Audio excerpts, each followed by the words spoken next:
Hey dear folks, I'm Sia from Lonsdor. Today we use K518PRO to program 2016 Honda Elysion. What we need to be prepared for, it's the K518PRO from our Lonsdor, the OBD lines, the original car key and a new smart key produced by our Lonsdor. Plug in OBD lines. Select smart key generation.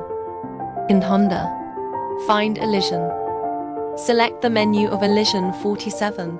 Put the Honda smart key into the card slot. Generate. Generation successful. Return to main menu. The second step is IMO and remote, Honda. Select from type. Smart key. Button 3. Add a smart key. Click OK according to the prompts. Press the start button twice. See if you can turn on the ignition switch.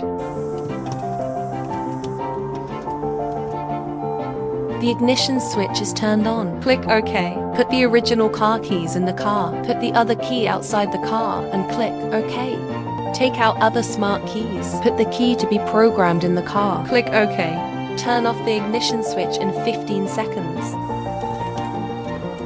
Turn on the ignition switch within 15 seconds.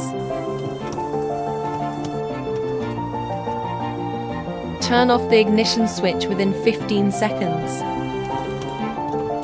Turn on the ignition switch within 15 seconds. Check if the security light is off. Turn off and click OK. Turn off the ignition switch within 15 seconds. Turn on the ignition switch within 15 seconds. Count of the programmed keys. 3.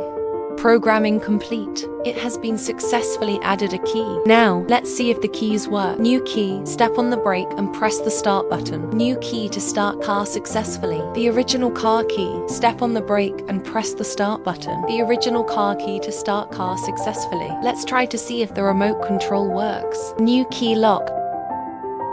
Unlock. The original car key lock. Unlock. We have programmed smart key for 2016 Honda Elysion. Stay tuned as we continue to innovate more surprise ahead.